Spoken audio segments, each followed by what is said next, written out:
What's up, everyone, and welcome to this week's episode of the weekly Windup with Bales and Tales with your host P-Dog and...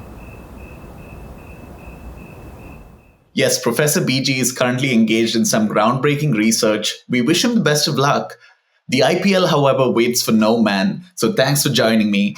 Let's dive in. Is bowling a sideshow now? Over 200 runs were scored in 12 of the 18 innings this week. We saw a record number of sixes in a T20 game. The highest total was ever chased. Does it even matter what the bowlers do?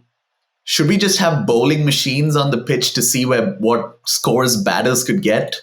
You tell me. But let's take a look at what the teams did this week, shall we?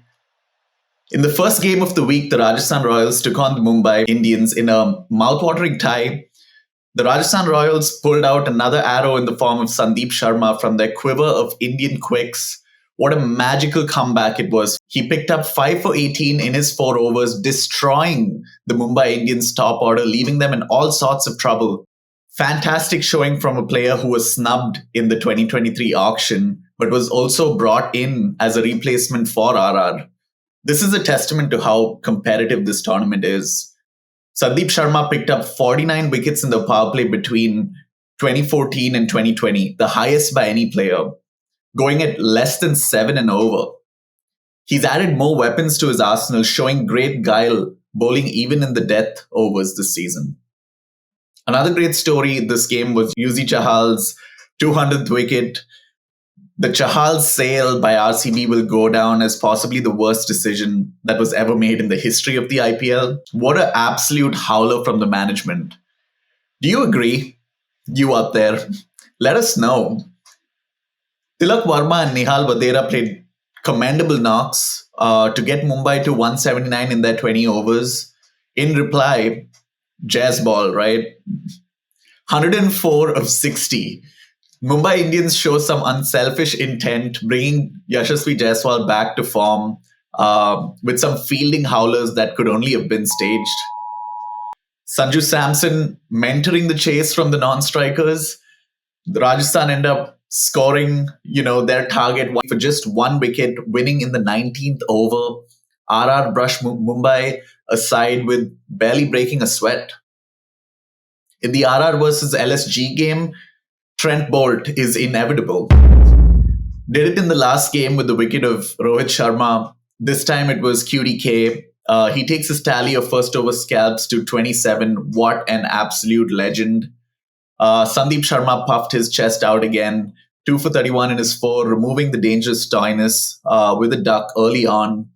KL Rahul takes his tournament tally to 378 with a solid 76 of 48. But in reply, Sanju Samson one-upped his captain wicketkeeper counterpart, taking his own tally to 385 for the tournament. Can he really be excluded from the T20 squad in good faith? I find that hard to explain if I were a selector. What do you think? But he couldn't do it alone. RR yet again had another man step forward in their times of peril. Dhruv Jurel, largely absent this IPL, accompanied his captain to another successful chase in the 19th over, saluting his dad in the crowd. Pretty iconic from Dhruv. RR, with a perfect record away from home, sit on a cozy cushion of 6 points atop the table. They have all but qualified for the playoffs with only 9 games into the season. Fantastic performance from them. After RR, 5 teams sit on 10 points, only net run rate separating them. A mouthwateringly close race for the remaining playoff spots. But let's turn our heads to CSK for a little bit. I must be dreaming because it says here that CSK lose their first game at home. This was not before Ruturaj Gaikwad smashed his second century in the IPL, the first in India with 4 fours and 3 huge sixes. Shivam Dube aided his captain once again with 66 of just 27 balls with 7 maximums. The fact that Dube hasn't shown any exploits with the ball will probably mean that he's going to be left out of the 15-man T20 squad. Do you think Shivam Dube is a victim of the impact sub-rule? Or is this just the Indian team's bias towards tried and test players? Let us know what you think. The people's favorite knock of the innings, though, came from MSD with his four of the one ball, finishing the innings at 210 for four, giving Chennai a pretty good total to contend with. LSG had a daunting total, even with the dew coming in. After two early wickets, Nicholas Pooran and Marcus Stoinis got the innings back on track, with Stoinis going on to get his maiden IPL ton. LSG needed 17 of the last over, and Stoinis was in a hurry to get them there with three balls to spare, finishing with 124 not out of just 63 balls. It's never an easy thing to get one over Chennai, but LSG have done the double over them now. You would have to say that's a pretty commendable effort. In their second game, CSK, being the champion team that they are, returned to winning ways against SRH. Ruturaj Gaikwad, once again, almost scored his second ton in two games, falling just 2 runs short, holding out in the deep to the bowling of T. Natarajan. Darren Mitchell getting into the act as well, scoring a good 50. But MSD, again, stealing the biggest cheers with his 5 of 2 balls to give Chennai yet another 200 plus score.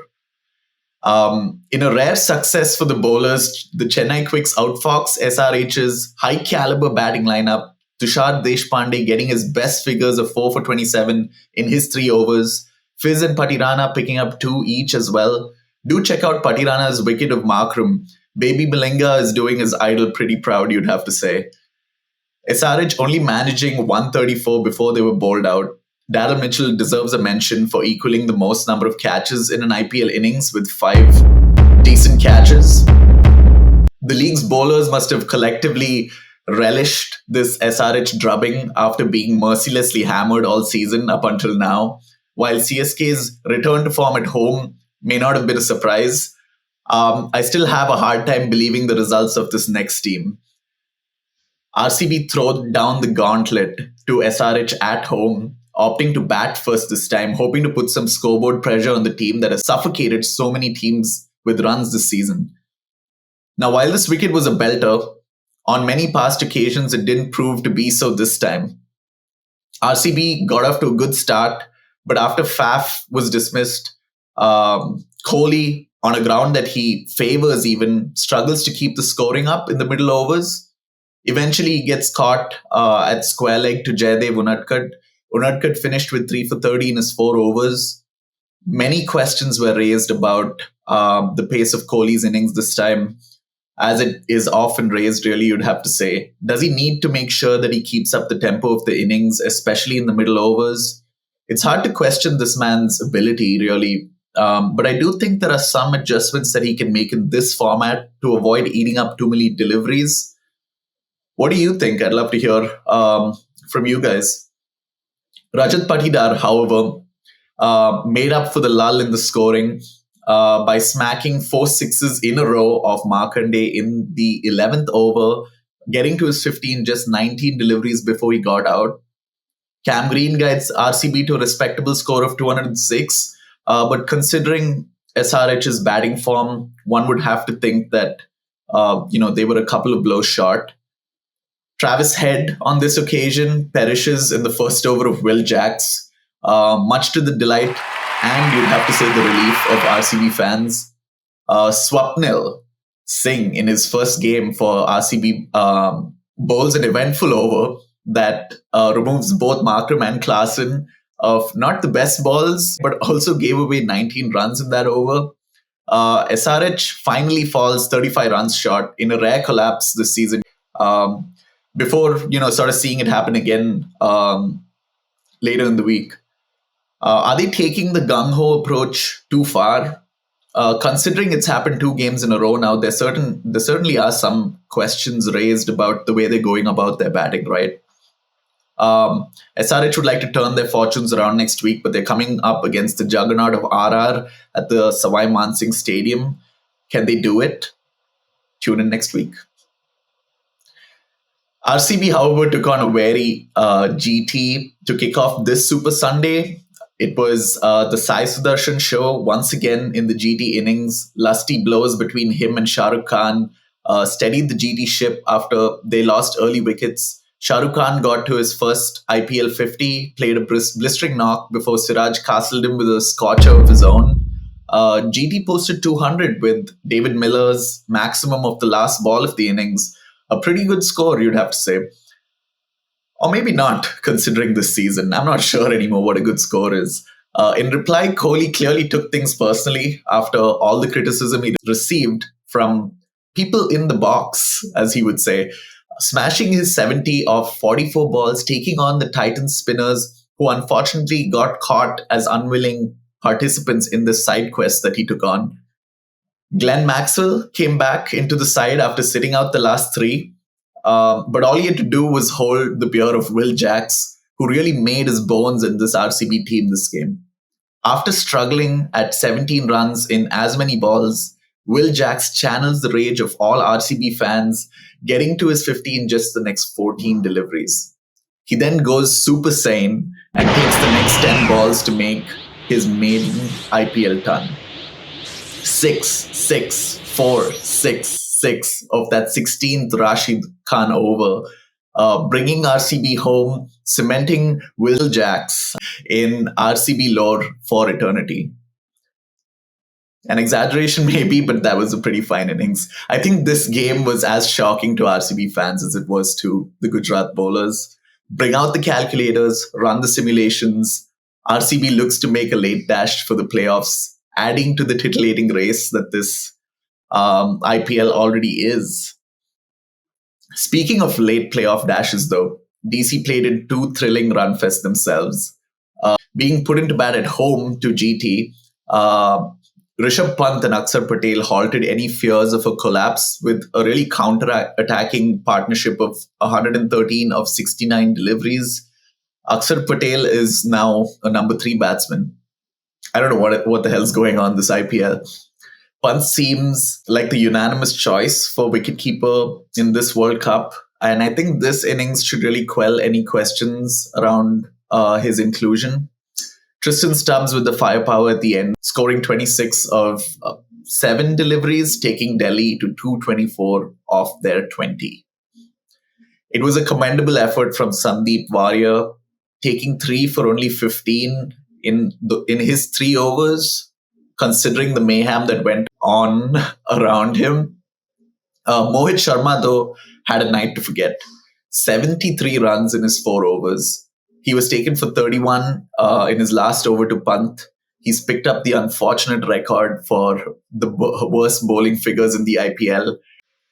GT did well to get close, though. Sai Sudarshan, as consistent as the morning star, you'd have to say, played some brilliant cricketing strokes to get to his 65 of 39. David Miller took Andrik Naukier for 24 in an over. To get to his 50 in only 21 balls, Andrik Naukier not really having the season he would have thought he would have had.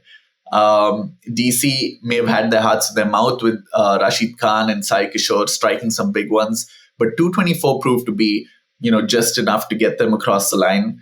GT fell 4 runs short, giving DC a much needed win in terms of their playoff race at this point. And in their second game, DC had another hard one. They took on the formidable Mumbai Indians, who chose to bowl first at the Arun Jaitley Stadium, somewhat to everyone's surprise, considering the record of batting first is better. They were quick to regret their decision because Jake Fraser-McGurk took everyone and their mothers on, including the great Jasprit Bumrah. Another 15-ball 50 for him. This is the second one of the tournament. He's been such a great find for the Capitals, some ridiculously clean hitting. For context, Henrik Klaasen is the highest 6-hitter this season with 28 sixes in his 9 innings, and Jake Fraser-McGurk has hit 22 in only 5 innings. Yeah, let that sink in. What are your thoughts about this man talent? There was certainly no respite for the bowlers. Shai Hope came into the fore. He has had a bit of a quiet season. 41 from just 17 deliveries, striking it at 240. Tristan Stubbs, once again, ensuring Delhi make use of the death overs, taking them to a mammoth 257. 257 breached again. How many times has it been done this season? Mumbai couldn't get the flyer that they would have liked from Ishan Kishan and Rohit Sharma. Both of them departed fairly early. Sky got a good start in, but he couldn't capitalize on it. And that was the story of the MI innings, really. Though they were like going at a decent pace, they lost a lot of wickets consistently. Another great performance from Tilak Varma. Scored 63 of 32, striking at almost 200. Tim David also gave it a go, but he wasn't able to slay the Goliath total this time. Mumbai fell short by 10 runs, giving Delhi their second win in the week, putting them second highest points with 10 points. Their poor net run rate means that they're only sixth on the table, but not a bad place considering their really slow start to the season. Of the last 4 games, they've now won 5 games, they've now won 4. So Delhi seems to be on the turn in terms of their fortunes. I think I owe Punjab Kings an apology, though, for suggesting that they may be run over by KKR in their game this week. Check out the previous episode if you want to see me put my foot in my mouth, really. Punjab may have been ruining their decision to bowl when Phil Salt and Sunil Narayan go berserk once again in the power play, helped along by some spillage from the Punjab fielders, of course. KKR lose Narayan at 138 in only the 11th over. Phil Salt continues the assault until Sam Curran makes up for his early drop catch by rattling the stumps with a sublime Yorker. We've seen a few of these this week. But the Iyer duo and Dre Russ ensure a near clean sweep for the Dinda Academy, propelling KKR to their highest total at the Eden Gardens of 261, their second highest total ever scored. And that was the second highest total also this season. You never know what to expect, right, with Punjab chasing. But no one, I think, including the Punjab faithful, could have known what they were in for. If anyone wants a masterclass in chasing a big score, you got to watch that Punjab innings. Prabhsimran Singh and Jonny Bairstow get Punjab to a rollicking start. 93 in the power play, marred only by the run out of Prabhsimran on the last ball. If you think that the spread out field or the wicket brought a break to the scoring rate, think again. Bairstow and Riley Russo gallop Punjab to 178 together in the next 6 overs before Narayan comes good and removes Russo. At this stage now, Punjab needed 84 of 45 balls. There is only one Shashank Singh. Between hefty heaves over mid-wicket, lofty cover drives, wristy scoops of beamers, and even delicate late cuts, Shashank Singh scored 68 of those 84 runs to give Punjab the highest total ever chased in IPL history. All of that in only 18.4 overs. Jonny Bairstow also managed to squeeze his second IPL 100 while Shashank was going ballistic to take the Man of the Match award in a game that will live on in memory for a long, long time. Or maybe just until next week at the way things are going. 42 sixes were scored in that game, the highest ever in a game, in a T20 game of cricket. 24 by Punjab, which is the highest in an innings. But even so, this game is only the second highest in aggregate runs when you add up the two teams. Are these panic stations that are threatening the very fibers that make this game so great? Are we losing the thrill of an even contest with the rules being set up so much in favor for the batsman? Or is this just a case of like one of the skills evolving faster than the other? More to come on this, but what do you think, dear viewer? Let us know. If you think you get to catch your breath after that whirlwind week of cricket, think again, because the drama meter just goes up from here on out. KKR have 3 games next week. DC at home tomorrow, which could have DC jump all the way to second if they win. KKR also take on Mumbai Indians and the Lucknow Super Giants away. Can the RCB maintain their form at the Chiraswamy this time and reversing their luck there, taking on Gujarat reverse fixture? What about RR? Could they continue their form, beating the mighty SRH at home? They are a wounded lot, so you think that they'd probably come back strong in this game. But there's all to play for next week. And,